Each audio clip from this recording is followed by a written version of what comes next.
What's going on, everybody, and welcome back to the channel. So I'm gonna have to change up my content because if we go into the shop, we don't have the Cold Heart skin offer no more because I purchased it. So that means that since there is no actual account progress happening or nothing actually changing inside my account other than the new aesthetics of Cold Heart, that I clearly have to run Spider Stage 25 until we get enough views to make back the money spent on the Cold Heart skin. Now look at these Cold Hearts, guys.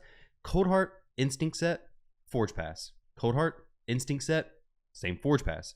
Cold Heart Instinct Set, Forge Pass as well. These are the most pay to win Cold Heart skins, unless I would have had the Necrobia skin, which Addy, you stole it from me, but congrats. Pyroclast skin, the next best pay to win option here. So Pyroclast on number 1, Pyroclast on number 2, and Pyroclast on number 3. So we have 3 Cold Hearts in the Pyroclast skin. Now let me jump into Spider Stage 25 and see if it was worth it. So first off, before we even jump in this, I'm going to compare it to Arena, so the Arbiter skin in the Arena, and then this. Okay, so PvE content. Now, a lot of times with skins, especially ones you're going to purchase and go for, you're going to want to be able to flex it for other people, right? You're going to be able to show it off in the Arena, so on and so forth. Obviously, with these Cold Heart skins, oh man, I'm covering up the third Cold Heart skin. Let me get off here, Cold Heart. You take the spotlight, girl. But with these skins in PvE content, you're not going to see the front of them first off, which is kind of unfortunate. But the Fiery Hair Cold Hearts, that's perfectly fine not being able to see the front.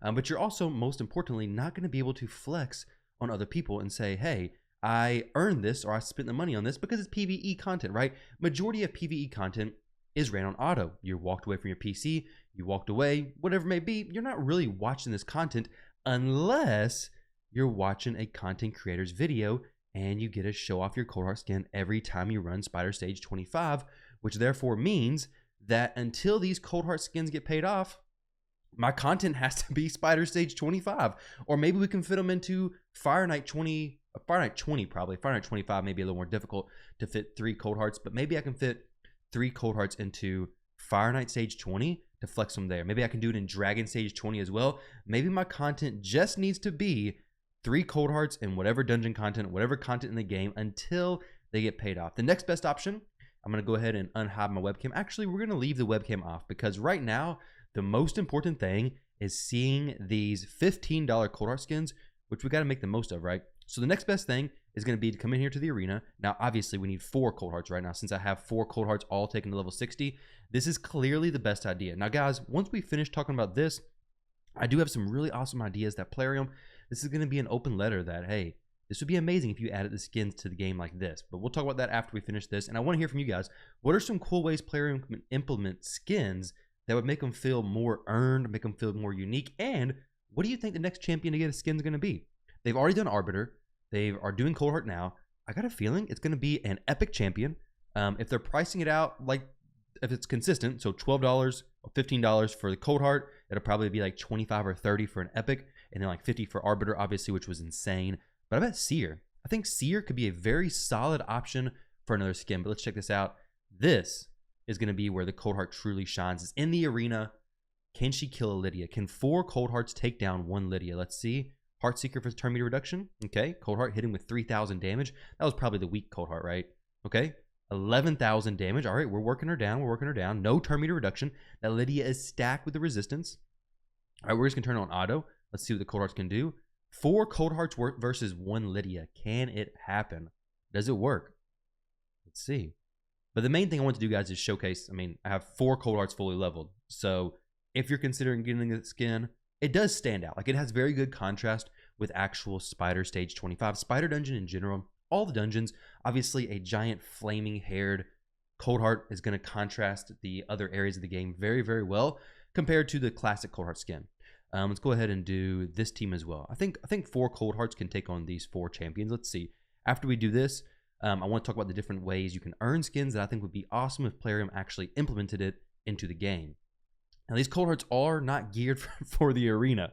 Unsurprisingly, they're geared for dungeon content. So they're geared for their Heartseekers to crit, not their other abilities. But we'll go ahead and reduce his turn meter and kill him with 10,000 damage. Is Cold Heart the new Arena meta? She's definitely getting changed to my defense because clearly when you invest $15 into Cold Heart skins and you already have 4 leveled up, you have to put them as your Arena defense. Like, there's literally no other option, right? Like, If I had a regular arena defense, not no more. It has to be cold heart skins because I got to get the value from them. You know, I got to flex them wherever I can, whenever I can. So if you come by stream sometime and you want to see some cold heart flaming skins in Spider, let me know, because until this gets paid off, that's what we're going to have to do. So kind of an arena team. Let's go ahead and get rid of this, okay? Nah, we don't need this stuff, okay? We're going to go with the 4 cold hearts. Here we go. 1, 2, 3, 4.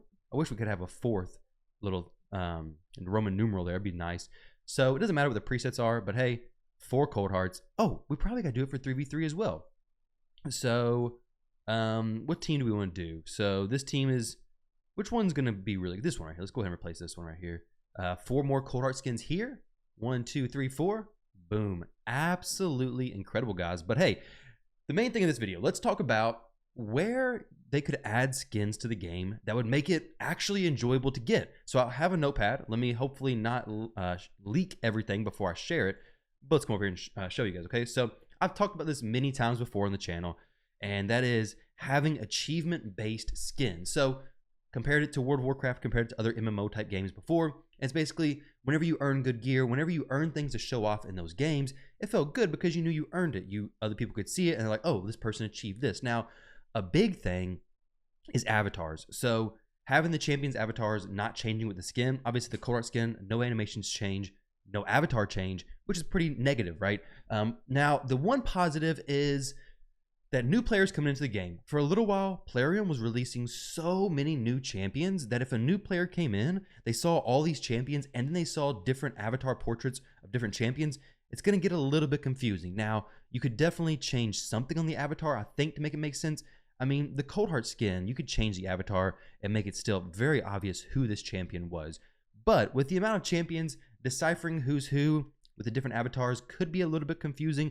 Now, this doesn't matter in like regular content, PvE content, but in the arena, it does. Because if you're a brand new player and you see an Arbiter, now the speed aura should give it away, but if it doesn't, and you see her with like the Medusa skin, you're a brand new player, you may think she's something else. Now, that is just a consideration, but I definitely think if they do this, I mean, most people are going to know, hey, this is Arbiter. Just have the avatar portrait change somewhat to make it a little more appealing, especially when it comes to these things I'm going to talk about, like the achievement-based stuff. Because if you're doing achievement-based stuff, and say you're doing Doom Tower, if you're placing on the top Doom Tower leaderboards, and only your champion's skin is changed, the avatar is not changed, then it's not going to look as cool versus somebody going here, hitting best teams, and seeing, oh, this person has the dungeon teams in less than a minute avatar for their Baron or whatever it may be, right? That'd be pretty cool. Or like Doom Tower runs in 1 turn, so Baron, flexing obviously, but different options like that. So dungeons below 2 minutes, below 1 minute, there's a ton of different options Plarium could do. That would make it really fun. You could build teams actually speedrun.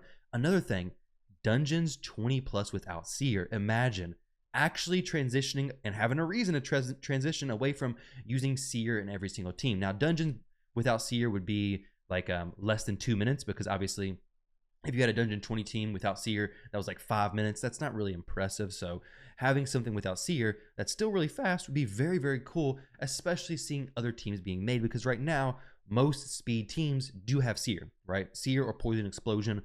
One of those two things are what most dungeon teams have. So having an achievement like this would be pretty cool, I'd say.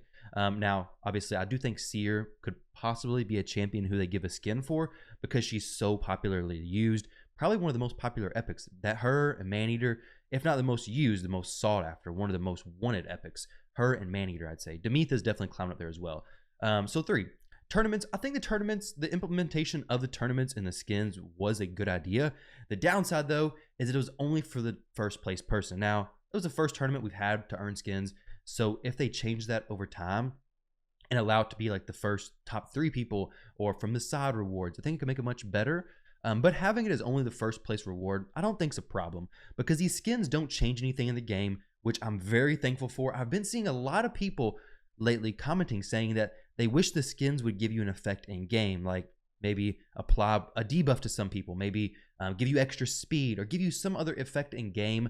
While that does sound cool, that would be so bad for the balance of free to play versus pay to win, assuming these skins would be paid for, right? Like this cold heart skin. The cold heart's going to have, if it applied HP burn to everybody, that'd be cool in theory, but then it's going to make free to play players want to really buy the skin, then it's going to separate people too much. Now, that's not even a huge deal. The big deal would come into, hey, Arbiter now gets +5 speed from the skin. Now, top players have to purchase the skin, even if they didn't want to, because now the skin boosts stuff. So I definitely would not want to see skins giving any boost whatsoever. I like it the way they are. I just wish you get more, I guess, a feeling of accomplishment when you actually earn the skins versus swiping the credit card and now you got a skin. The next one, Faction War Stages 21 below 3 minutes. So this is definitely a far, far off in the future. I mean, people are still going through Faction Wars, but having a goal to get all your Faction War teams on 21 below 3 minutes, first off, it helps you with your CBC farming because Faction War Stage 21 is the best way to get CBC points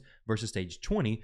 But if you're not doing it very fast, it's not really worth it. So getting Stage 21 below 3 minutes would be worth it for your account as it is. Like, it makes sense to actually strive for, and it would be a pretty cool achievement to get all the factions below 3 minutes. Now, 3 minutes was just an idea that I threw out there. Obviously, it could be below 2 minutes for like some crazy skin, some awesome avatars, some awesome portraits, something like that. But below some threshold, right? Both of my faction wars on stage 21 are actually above 3 minutes. So 3 minutes, definitely an achievable goal, but it's going to take some theory crafting. It's going to take some work. It's going to take some actual re-gearing of my champions, but it's not something you have to go for. Whereas, like, for example, the missions in the game, you have to go for them. You have to build your Doom Tower Secret Room champions to get Ramen 2. You're working towards this versus other stuff. You're working towards just an aesthetic boost. Not really anything that needs to be done, just for fun. Now, the last but not least thing that I was going to talk about is 100 million plus on Ultra Nightmare Clan Boss with 1 key. Now, I can't do this yet, but if they had a cool skin, I'd do it, right? I mean, there's no real reason to go that high on Ultra Nightmare, right? Like, we have some people in my clan, I think, doing 100 million, almost. Qui-Gon Sean, my dad, almost doing 100 million on Ultra Nightmare. But if you get a good skin from doing 100 million on Ultra Nightmare, I'm sure people would do it much more, right? Like, I'd actually build a team. Because right now, if you scroll down here, I do 1 key, 78 million. I do consistent 1 key between 70.9 yesterday, and then 80 million plus. So I'm very comfortable with that. But if it had 100 million plus, I'd definitely work toward it, guys. But let me know down below, what skins for what champion would you like to see next? And what are some cool ways to get skins that you'd be interested in? But either way, guys, thank you all very much for watching the video. Hope you enjoyed. I'll catch you in the next one.